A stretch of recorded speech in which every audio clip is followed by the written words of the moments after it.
What's up, people? Happy Friday. Hope all you're having a great day so far. Let me get down to this episode. Let me get the boring people out the way first. Lulu and Dante, can we please find something for them to do? Cause I'm sick of hearing them talk about babies. I'm sick of them talking about Sonny and Olivia. It's annoying. Like seriously, get yourself a life. Like seriously, outside of the baby shit, it's Sonny and Olivia. My thing about it is, I understand where Dante's coming from. He wants to protect his mother. I get that. But it's none of his business. You know, the problems between Sonny and Olivia are none of his business. That's between Sonny and Olivia. He has a right to be upset. He has a right to be concerned. But I mean, to keep talking about it every minute, like seriously, your mother is grown. Sonny is grown. Let two grown people deal with their shit. I don't see Olivia sticking her nose in your marriage every 5 seconds, whether good or bad. It's just mega annoying. Like, seriously, Dante and Lulu, they can't handle a second baby. I'm sorry, but they're not. They can't handle a second baby. Look at the mess in their apartment. That was a lot of mess from just one baby. And Lulu was sitting behind the goddamn thing, knocked the fuck out, sleep. What makes y'all think y'all gonna handle a second baby? You could barely handle the one you got. And that apartment is way too cramped for 4 people. It's just too much. Like, you might want to rethink this whole baby situation. Why don't y'all wait another year or two until y'all situation is a little bit more better? You know what I'm saying? Like, Lulu just got her son not too long ago. Why don't she focus on handling one baby first, getting that under control, and then talk about a second one? It's just, I mean, seriously, why put the stress and the pressure on yourself? So anyway, enough with them. Maxie, I felt bad for her in her court hearing. I really did. I felt bad for her. Some people in the comments the other day said, why didn't Maxie try to stop Nathan from lying under oath? How's she gonna stop a grown person from lying? She can't stop him. And besides, it was his choice. He wanted to do that. Levi is a son of a bitch. Sitting there trying to tell Maxie to breathe. Bitch, you breathe. Like, seriously, he gets on my nerves. Like, I wish somebody would just whoop his ass. And I'm glad Nathan called him out. Because it was Levi who told the judge. He could deny it all he want.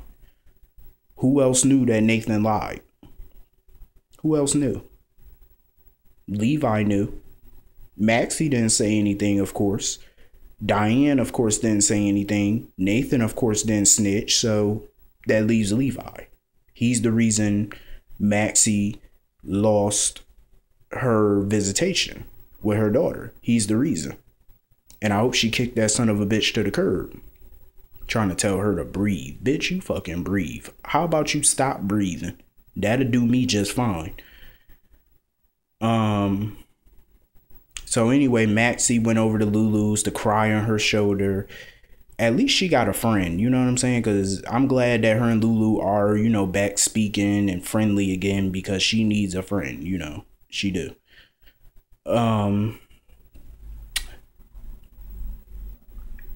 Alexis is a stupid bitch. Alexis is dumb. Anna Devane was trying to warn her that she shouldn't be so trusting of Julie and Jerome. Will Alexis listen? No, because the bitch don't ever listen. She's stupid. Alexis, she just digging herself in a hole with Jerome. She really is. Like, she's fucking dumb. I mean, seriously, you must be getting some good sex to be so blind. And you call yourself a lawyer. A lawyer should be able to spot a lie like that. Seriously. Obviously you ain't that good of a lawyer. Or that good of a judge. You know, she's not good judge. You know, she don't have good judge of character. You know what I'm saying? Like, she can't see through people.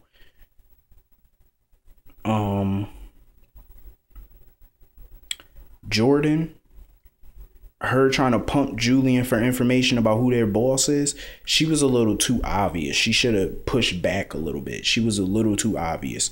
Like, you can't keep pushing them to tell you who the boss is, because you kind of making yourself obvious. Like, chill out, push back.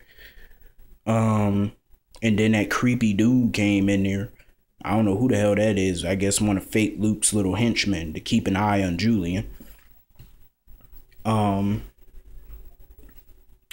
It's a whole fucking mess. I'm over it. Sam and Molly, I'm glad they had some scenes together talking about the whole Nina Silas situation. And I'm glad that Silas is seeing right through Nina in a way. You know, she don't see everything, but she could tell that it was a little manipulation on Nina's part. I'm going to give Sam one last piece of advice. Back away from this situation, Sam. For the safety of you, back away.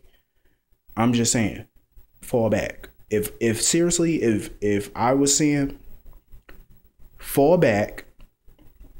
Like, if this were a reverse situation and this was a male version to it, I would fall back and let them worry about their marriage. Let you know what I'm saying? Let them figure out what they want to do. Let them figure out about the divorce, about everything else. Let them handle that, and then, you know, step back in if the coast is clear. But I think Sam should take a step back from Silas. I think she should. I know a lot of people want them to break up. I do too, but they're gonna be together whether we like it or not, because there ain't nothing we could do about that. But I just feel at this point in time, she should step back, take a major step back. She looked good in her dress though. She did look beautiful in her dress. I will give her that.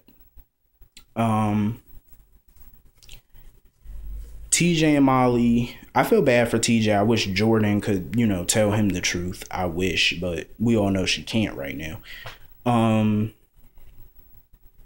Anyway, Nina and Silas conversation, I knew this bitch was manipulative. And so many people in my comments say that they don't think she was being manipulative.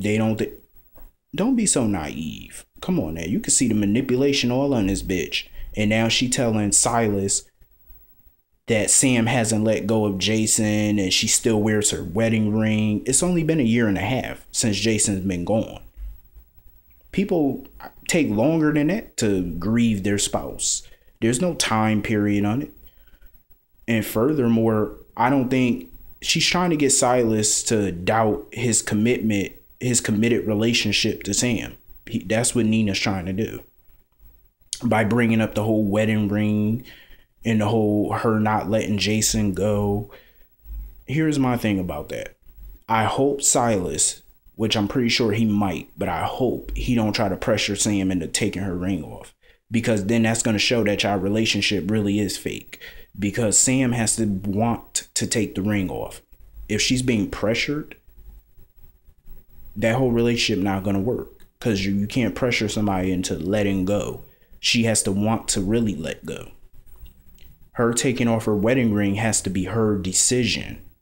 That's why I feel like Patrick and Sabrina didn't work out, because not only was Robin still alive, but Patrick was being pressured into taking that ring off because of a little conversation he had with Elizabeth or whatever. You can't feel pressured to do something. You have to want to do it because that's what you feel in your heart, not because somebody wants you to do it. And taking off your wedding ring is a huge step. That's big. I don't know. I'm not speaking up from experience, of course, but I just, from things that I've seen in reality and stuff like that.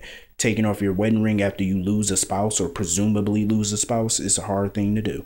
And you should not take it lightly. You should not be pressured. Nina.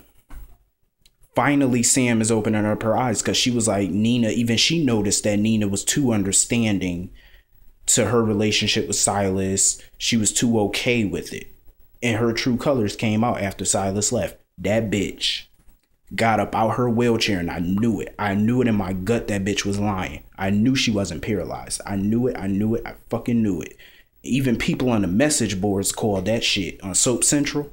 Even people on the message boards caught that shit a few days ago. They was like, what if Nina isn't really paralyzed? I clocked it. I knew it. A lot of us clocked that T. And the bitch ain't paralyzed. And come to find out, Madeline wasn't the one that broke into Silas's apartment and trashed his apartment. It was that fucking Nina. I love it. Me personally, I love it. I love that she's this devious. You want to know why? It's like a woman scorned. I don't have a problem with her. I mean, she should be pissed at Silas. He cheated on her with Ava Jerome, that rat-faced bitch that looked like she Botoxed her face to the point where it's stretched in plastic. And then here she is in a coma for 20 years. She wakes up from her coma. You got a new girlfriend. And you done pushed her to the motherfucking side and said that you rather be with Sam than be with Nina. I would be pissed too. Hell have no fury like a woman scorned. And she is an evil bitch. That's why my advice is, Sam, get away from this loony bin. Focus on your son. And let Silas deal with the fallout of Nina. Let him deal with that. Anyway, I hope all you have a great weekend. I will see all of you Monday. Have a great weekend.